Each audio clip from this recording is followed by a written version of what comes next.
City news देख रहे तमाम दर्शकों का सिटी न्यूज के प्राइम टाइम हिंदी खबरों में मैं अमोल खोड़े हार्दिक स्वागत करता हूं। चलिए आपको रूबरू कराते हैं अब तक के तमाम खबरों से। खबरों की शुरुआत करेंगे पथदर्शक सुविचार माला के साथ।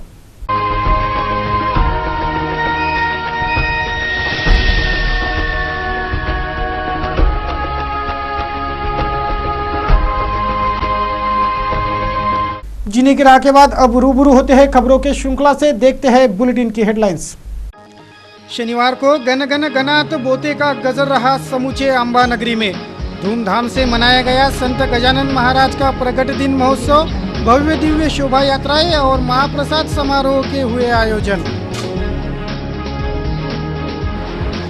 विभिन्न सड़क दुर्घटनाओं के नाम रहा शनिवार।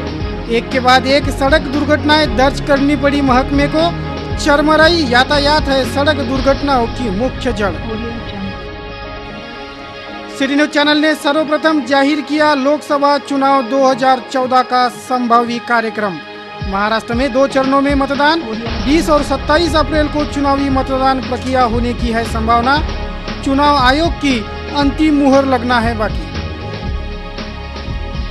सुवर्णकार को लूटकर उसका वाहन भी ले भागे बदमाश। 3 अज्ञात बदमाशों ने चाकू के नोक पर दिया साहसी राहजनी के घटना को अंजाम। मौसम परिवर्तन से परेशान है नागरिक। पल पल बदल रहा है मौसम का मिजाज। दर्शकों, आपने देखी बुलेटिन की हेडलाइंस। अब देखते हैं संपूर्ण समाचार विस्तार से। न्यूज बुलेटिन की शुरुआत करते हैं शहर में घटे अब तक के तमाम आपराधिक वारदातों की खबरों से। क्राइम समाचार इस सेगमेंट। शनिवार की दोपहर शहर के राजापेट चौराहे पर परिवहन महामंडल के बस ने इसी मार्ग पर दौड़ रहे एक दुपहिया को कुचल डाला। इस हादसे में उक्त दुपहिया सवार गंभीर घायल हुआ तो उसकी दुपहिया चकनाचूर हो गई है। राजापेट चौराहे पर स्थित सीसीटीवी कैमरे में ये हादसा लाइव रिकॉर्ड हुआ है। शनिवार की दोपहर 12:30 बजे शहर के राजापेट चौराहे पर एसटी महामंडल के MH40 5158 क्रमांक के बस ने उसी मार्ग पर दौड़ रहे MH27 AP 1772 क्रमांक के दुपहिया वाहन को कुचल डाला। इस हादसे में उक्त दुपहिया चकनाचूर हो गई तो दुपहिया चालक गंभीर रूप से घायल हो गया, जिसे निजी अस्पताल दाखिल कराया गया है। राजापेट चौराहे पर लगे सीसीटीवी कैमरे में यह हादसा लाइव कैद हुआ है। देख लीजिए कैसे घटा इस हादसे का घटनाक्रम। राजापेट पुलिस ने हादसे की घटना दर्ज कर जांच शुरू कर दी है।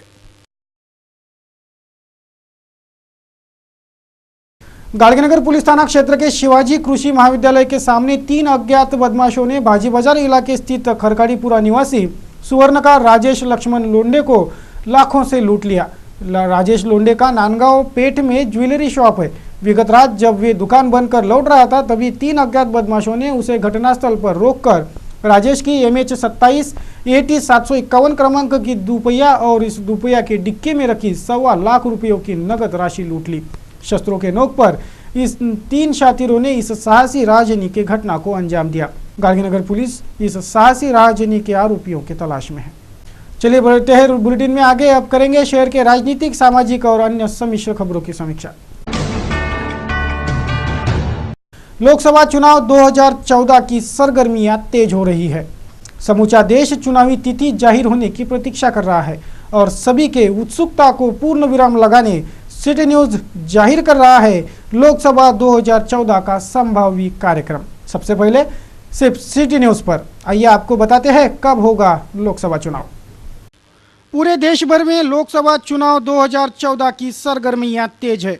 सभी राजनीतिक दल अपने अपने चुनावी तैयारियों में कमर कस कर लग गए हैं। लोकसभा चुनाव की आधिकारिक तिथि के घोषणा पर सभी की नजरें लगी है। सभी चुनाव तिथि घोषित होने की प्रतीक्षा में हैं कि कब होगा लोकसभा चुनाव। तो सिटी न्यूज इस उत्सुकता को पूर्ण विराम लगा रहा है। आगामी लोकसभा चुनाव के संभाव्य कार्यक्रम की जानकारी आप सभी को सर्वप्रथम सिटी न्यूज चैनल पर मिल रही है। हालांकि चुनाव आयोग की अंतिम मुहर लगना बाकी है, लेकिन सिटी न्यूज आपको सर्वप्रथम बता रहा है कि कैसा रह सकता है लोकसभा चुनाव 2014 का संभावी कार्यक्रम। लोकसभा चुनाव 2014 के संभावी कार्यक्रमानुसार महाराष्ट्र में 2 चरणों में चुनाव होंगे। महाराष्ट्र में प्रथम चरण का चुनावी मतदान 20 अप्रैल को तो दूसरे चरण का चुनावी मतदान 27 अप्रैल को होगा। प्रथम चरण के चुनावी आवेदन 27 मार्च से उपलब्ध होंगे तो दूसरे चरण के चुनावी आवेदन 1 अप्रैल से उपलब्ध होंगे।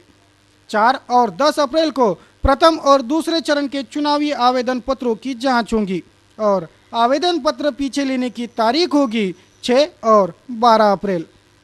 प्रथम चरण के चुनावी आवेदन 6 अप्रैल को तो दूसरे चरण के चुनावी आवेदन पत्र 12 अप्रैल को पीछे लिए जा सकेंगे और 20 मई को सार्वत्रिक रूप से होगी चुनावी मतगणना। 25 मई को लोकसभा चुनाव 2014 का चुनावी कार्यक्रम पूरी तरह से संपन्न हो जाएगा।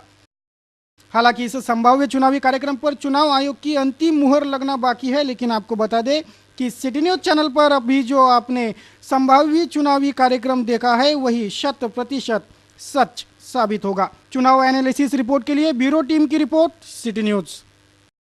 अमरावती शहर महिला कांग्रेस द्वारा आयोजित ब्लॉक क्रमांक 4 का पदग्रहण समारोह में वार्ड अध्यक्ष, उपाध्यक्षों और सदस्यों की नियुक्ति की गई। हाल ही में यह पदग्रहण समारोह संपन्न हुआ।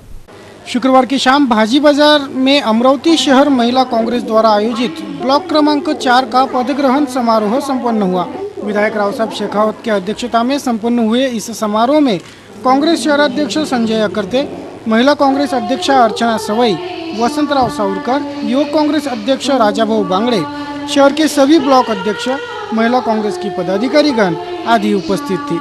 ब्लॉक क्रमांक 4 के पदग्रहण समारोह में विधायक शेखावत के हाथों वार्ड अध्यक्ष के रूप में ज्योति बेले, मंदा चौहान, अलका पंडरपुरे, ममता इंगोले, लता सोडा, शालिनी रत्नपारकी, जुबेदा बानो, सारिका यादव, सुनंदा चंदन, संगीता घोड़े और वार्ड उपाध्यक्ष के रूप में गीता परिहार, निर्मला सावरकर, वैशाली बोबड़े, ललिता मिरासे, नीलिमा दलाल, चित्रा बाळस्कर आदियों की नियुक्ति की गई।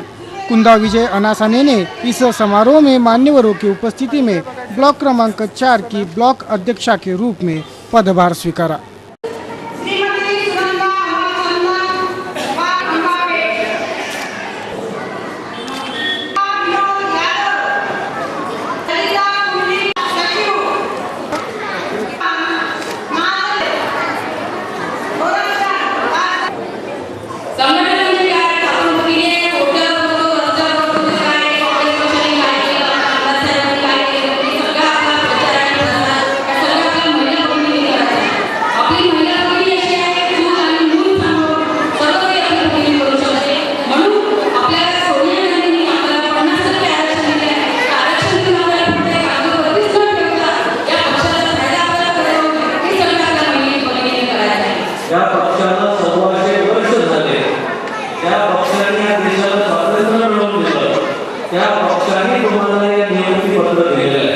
त्यामुळे हे सर्टिफिकेट आपण प्रेम करून आपल्या घरामध्ये लावा आणि तुमची नियुक्ती करताना ही या मंचावर उपस्थित असलेल्या आमच्या ज्या महिला नेत्या आहेत त्यांनी केलेली आहे। त्यामुळे आपण हे लक्षात घ्यावं की आमचा पक्ष काँग्रेस पक्षाचे नेतृत्व कोणी केलं आहे? इंदिरा गांधींनी केलं, नंतर कोणी केलं? सोनिया गांधींनी केलं। या देशाच्या पहिल्या महिला राष्ट्रपती प्रतिभाताई पाटील झाल्या हे कोणी केलं? काँग्रेस पक्षाने केलं। त्यामुळे महिलांना खऱ्या अर्थाने दर्जा देणारा, महिलांचा खऱ्या अर्थाने आदर करणारा पक्ष जर कुठला असेल तर तो काँग्रेस पक्ष आहे। हे आपण सगळ्यांनी लक्षात घेतलं पाहिजे। रास्तों के निर्माण से पूर्व विधिवत नक्शे बनते हैं, ना हरकत प्रमाण पत्र लिए जाते हैं, पश्चात मार्ग निर्माण का कार्य शुरू होता है। किंतु राहटगांव रोड पर अर्जुन नगर का रास्ता मात्र भूमाफियों के आदेश पर परिवर्तित कर दिया होने की जानकारी है। विधिवत योजनाओं से और नक्शे के अनुसार मार्ग न बनाते भूमाफियाओं के आदेश पर प्रस्तावित रास्ते की जगह बदलने का अभिनव प्रयास अर्जुन नगर समक्ष जारी है। वृक्षों को जलाकर अवैध कटाई कर लकड़ा गायब कर देना और मार्ग परिवर्तित करना जैसा कृत्य देख आम जनता पूछ रही है, राज्य सरकार का है या भूमाफियाओं का, जिनके आदेशों पर रातों रात नियम बदल दिए जाते हैं। मोर्शी रोड च्या लगत अर्जुन नगर येथील सर्वे नंबर 162 मधून जो फार पूर्वी रस्ता गेलेला आहे तो रस्ता या रस्त्याला अप्रोच म्हणून अर्जुन नगरमध्ये गेलेला आहे आणि पुढे परिसरामध्ये गेलेला आहे। तो रस्ता अतिशय तिरपा असून त्या ठिकाणी अपघाताचे प्रमाण मोठ्या प्रमाणात होते। आमची नागरिकांची अशी मागणी आहे प्रशासनाला की तो रस्ता नकाशाप्रमाणे 162 सर्वे नंबरचा जो नकाशा आहे त्या नकाशाप्रमाणे सरळ करण्यात यावा आणि नागरिकांची सोय करण्यात यावी अशी आमची अर्जुन नगर आणि परिसरातील तसेच येथील नगरसेवक राजूभाऊ मानकर यांच्या समक्ष आमची नागरिकांची मागणी आहे। आणि जो जुन्या लेआउट धारकांनी जो या भागातील भूमाफिया आहे त्यांची मनमानी दूर करून नागरिकांची सोय करावी अशी मागणी नागरिकांच्या वतीने आमची आहे। जनता की गाड़ी कमाई को मनपा उद्यान विभाग किस बेदर्दी से उड़ा रहा है, इसका नज़ारा सिटी न्यूज़ को राहटगांव रोड स्थित अशोक नगर के उद्यान में देखने को मिला। अशोक नगर स्थित सार्वजनिक बगीचे की हालत अत्यंत दयनीय हो चली है। बच्चों के खेलने के साधन टूटी अवस्था में है तो साथ ही बगीचे के नाम सब दूर कचरा ही कचरा बिखरा पड़ा है। आम जनता ने जब नगर सेवक को तलब कर परिस्थिति बताने पर उन्होंने मनपा के उद्यान विभाग को ही दोषी करार देने की पुरजोर कोशिश की। ये उद्यान के संदर्भ में योतीकर साहब को मैंने अनेक बार उसकी कंप्लेंट दी हुई है। उनको ये भी बताया कि आके तुम अशोक कॉलोनी में आके देखो, अर्जुन नगर का गार्डन देखो, ये सब एरिया की गार्डन की व्यवस्था कैसी हो रही है, ये आपका इधर ध्यान नहीं है। इतना भी करने के बाद भी पिछली बार मैंने माननीय आयुक्त साहब को मैंने उस समय निवेदन दिया था, उस समय पेपर में भी आया था। तो एक दिन के लिए सिर्फ योतीकर साहब ये एरिया में आए और देख के चले गए। लेकिन उनको ये भी बोला मैंने कि अशोक कॉलोनी का जो बगीचा है उसके अंदर जो झूले हैं वो टूटे हुए हैं, वो तुम जोड़ के दो। वो जोड़ के भी नहीं दिया उन्होंने अभी तक के। जो बच्चों की खेलने की जो व्यवस्था है वो अभी तक के दुर्लक्ष्य में उनका ध्यान चालू है। मनपा में उनका कोई भी ध्यान नहीं है। एक तो ऑफिस में मिलते रहे, दिन भर भी पूरे मनपा में से गायब रहते हैं।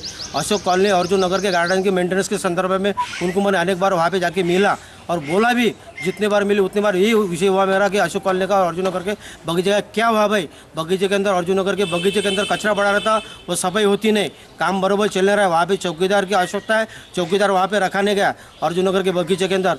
वहाँ पे जो जिसने भी टेंडर लिया हुआ है वो उसके अंदर एक ही आदमी उसके अंदर अपना काम चला रहा है, सिर्फ वो गलत हो रहा है क्योंकि प्रशासन का यह ऐसा पैसा हराम का जा रहा है। इसके अंदर मजा सिर्फ अधिकारी कर रहे हैं और वो अधिकारी के अंदर जो है वो योतीकर साहब इसके अंदर जिम्मेदार है और वो जिम्मेदार रहेंगे। उन्होंने उनका यह अर्जुन नगर के परिसर के अंदर कुछ भी ध्यान नहीं। इसके पहले भी मैंने उनको 3 महीने पहले बोला हुआ है कि अपर कॉलोनी के अंदर जो एक बगीचा है उसको बगीचा बना के जो मैंने पत्र दिया है वो, लेकिन उनके ऊपर भी उनका ध्यान नहीं चालू है।